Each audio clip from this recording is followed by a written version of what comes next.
Now, I'll simultaneously reference some of the high-profile historical Chinese dynasties that you'll need to know, um, as well as the arrival of the Europeans, whose impact you have already seen has been so important in the political formation of sub-Saharan Africa and, of course, Southern Asia. We've talked about that already. So let me simultaneously do this in a fashion that will make sure you know that what you're liable to get asked. All right. Now, as you can see here, this is a chronological listing of the Chinese imperial dynasties. And the key observation you want to make that if I was to ask you who were the first Europeans, and I should say maritime Europeans who came by sea, since we've already talked about sub-Saharan Africa and South Asia, the first maritime Europeans who came by sea to arrive off the coast of China looking for commercial opportunities, it would be the Portuguese, just like they were first to round southern Africa. The Portuguese came, as you can see, I've marked on here, in the 16th century. The Portuguese arrive, and you can see the Portuguese arrived during the Ming Dynasty, a dynasty that lasts from 1368 to 1644.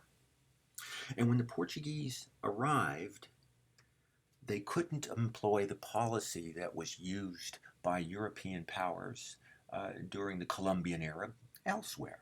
In other words, you ever wonder why the Europeans were extremely effective in certain portions of the world, shall we say sub-Saharan Africa, and certainly in the Americas, when coming with a small force from the 16th century on? And the reason is because they used a policy of divide and conquer. Divide local populations. Local populations were politically fragmented, therefore you can ally with one against the other, and you can slowly subjugate an area through the policy of divide and conquer. Well, when the Portuguese arrive in the 16th century, the Ming dynasty was in place, and the Portuguese could not penetrate it. They had consolidated control here. You could not use divide and conquer. And after the Portuguese, when the more powerful British arrived, it was during the, as I've marked on here, it was during the Qing dynasty, often referred to as the Manchu dynasty. And the British, just like the Portuguese before them, could not penetrate the political or commercial control that the Mings, or that the Qing dynasty had at the time. In other words, there was no seam between these two dynasties that an outsider might take advantage of. All right, no period of disorder or turmoil. China was effectively united, however imperfect that statement is, and they could easily repulse the influences of seaborne outsiders. And a word about these dynasties. The most notable of these dynasties that you want to take note of was the Han Dynasty, and I've marked it up here in brown. All right, and it lasted from 202. It stretched from 202 BCE to 220 AD. Some people say 206 BC. Let's not worry about the fineries there. All right. And the reason why you need to know the Han, I'm going to ask you about it. Your text will reference the Han Dynasty at length. It was during this dynasty, in other words, this was the first dynasty to effectively unite the core of what you would consider China today. You had various feudal states, feudal interests in control prior to the Han.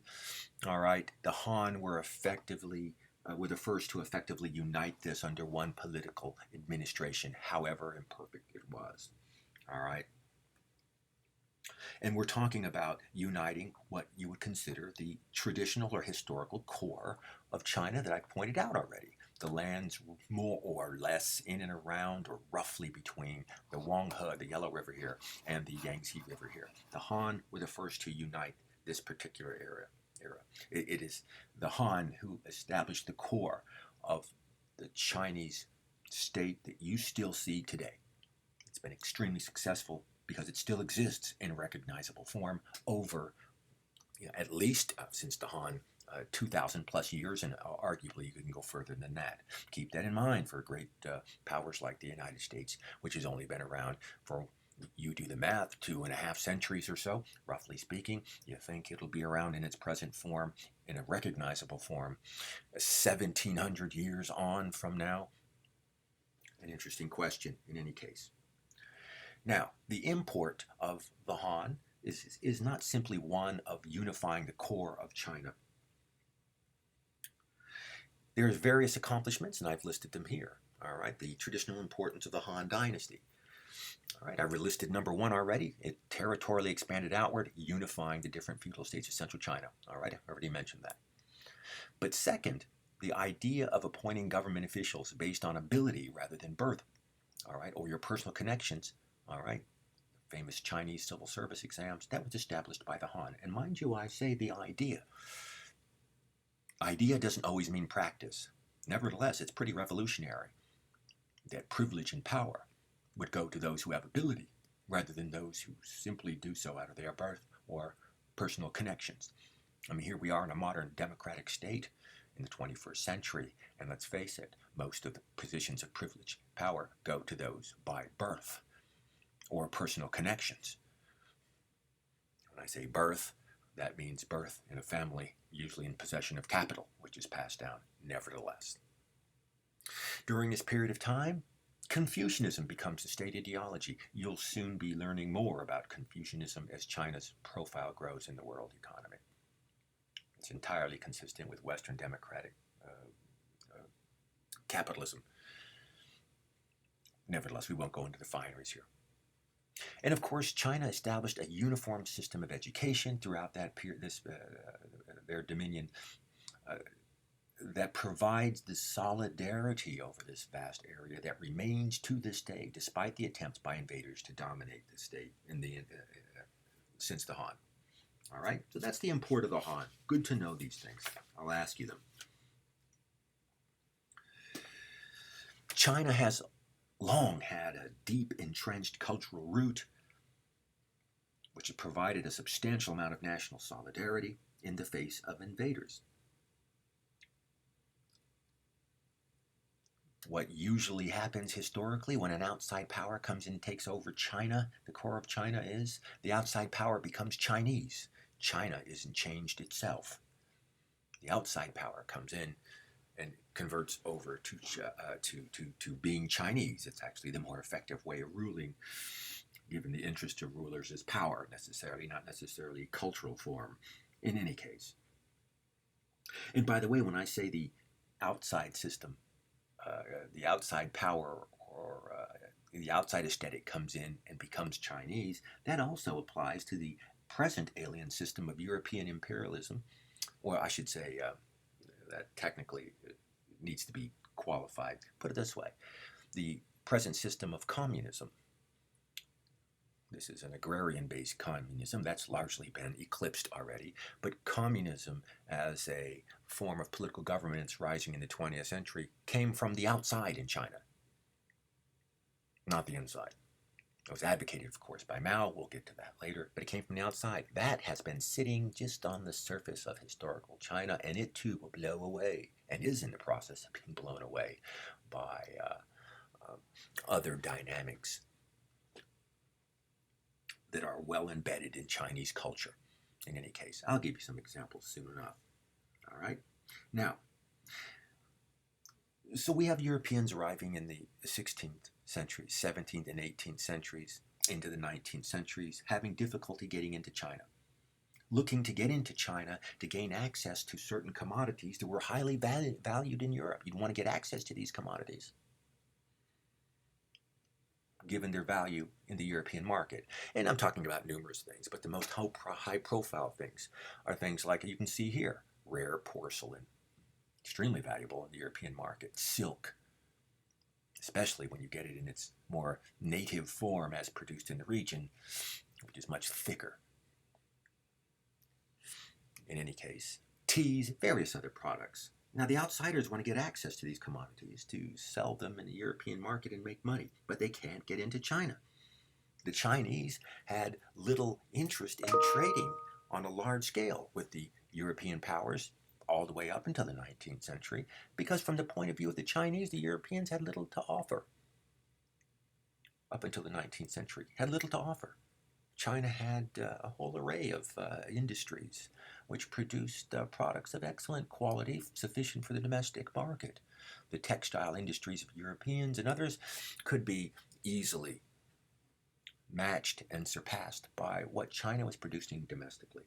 And so China had no real impetus or motivation to integrate with the Portuguese and the Dutch and the British, extending from the 16th to the 19th centuries, all right, which is a bit frustrating to the European powers. They could not promote divisions to get into China.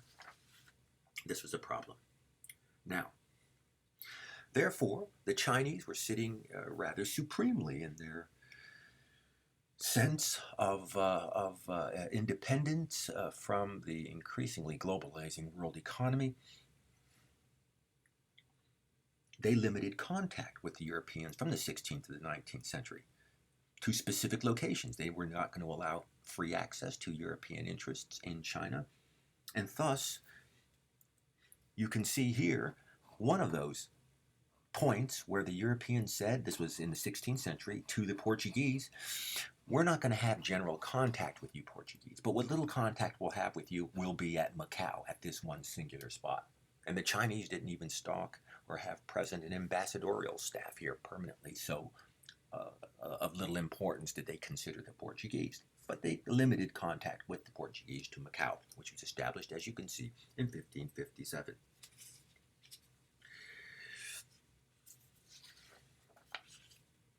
Now, question. If you're the, here we are in the 16th century. Portuguese are limited to Macau. And we come into the 16th and 17th centuries. The Dutch also had problems getting into China. And like I said, the really big power, the British, would come in the 19th century, quite frankly, in substantial presence. And they also want to get into China. Just like today, everybody wants to get to the Chinese market. It's a large market. Capitalism requires expansion. And if you're a growing capitalist power in Western Europe, either you get into this expanding market or your competitor will be, the French, Germans, whomever. You wouldn't want that. So therefore, everybody wants into the Chinese market, and you can't get into China because it's fairly consolidated in terms of political and economic power. So how do you get into this market is a good question. And how you get into this market is historically extremely interesting. There's a clue. Let me be a little colorful, an analogy. Some of you are older. There were programs in the 60s and early 70s where, in the United States, where some, I don't know, young girl gets from a small town, gets on a bus heading to the big city, arrives in the big city,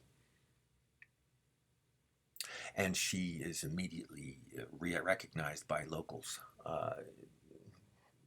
who value her biological talents, how there's money to be made by selling those biological talents to the markets. I'll allow your imagination to fill in the details there. The problem is the young girl's coming from a small, coherent community where they still have ethical or conventional historical, moral, and ethical standards, and she's not going to participate in the selling of self. All right, so what you might do is provide a certain amount of encouragement. And if you could hook her on drugs, the use of the word hooker is interesting, what you could do was get her need for that particular narcotic would be useful in having her curb her historical attachment to what is now obsolete value systems. In any case, hook them on drugs, and therefore they will comply. And that's, you say, well, that's sort of a difficult analogy. Not really. All right. Here's what the British realized. They want to get into China over here. The British want to get into China over here. This is British Imperial Holdings in red. These are it was already in the British Empire. And the British said, hey, you know what? There's something that grows rather well in this portion of the world. Over here, it still does. And what I'm talking about is opium. It's an interesting product. All you have to do is really scratch the surface, and you get this resin, which, by the way, you can use at that point as a narcotic. It can be processed into infinitely more stronger and interesting narcotics. Nevertheless, the point being is it doesn't take a lot of money to convert this into a useful product. And what the British realized, therefore, is they can get the product, this opium that's produced here, bring it around with their maritime capacity and dump it on the Chinese market. And that's exactly what the British did. So in the early 19th century, they illegally imported in crates and crates of the stuff, dumped it progressively on the market in southern China. And those of you who are in business knows what this is called. It's called a loss leader, where essentially they take initially a loss because you're just dumping the product on the market. But they know that if you dump the product on the market, this type of product will produce an addiction. The addiction itself will ultimately bring the market to you. All right?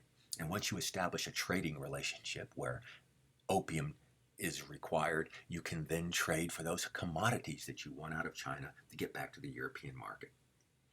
The point being is this opium production or importation, which was illegal, was promoting more and more opium addiction in China in the early 19th century. Don't get me wrong, opium was used before the British. The British just expanded the market enormously by essentially lowering the price to an enormous degree.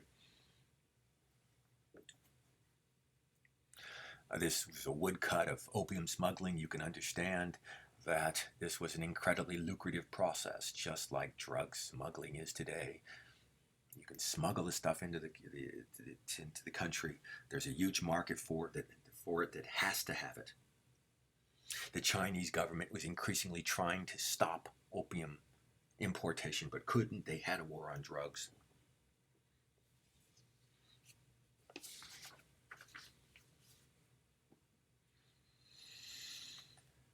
You got all the things that you might see today.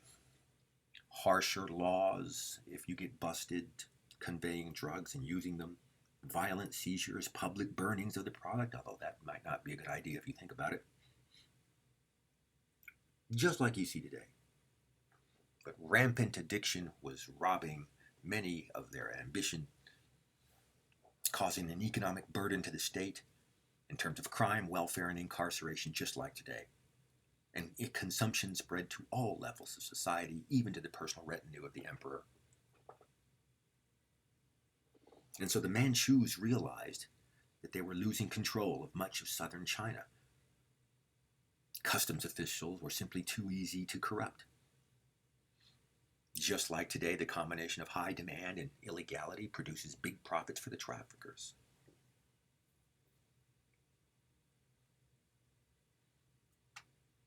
This leads to an event that you need to know, the First Opium War.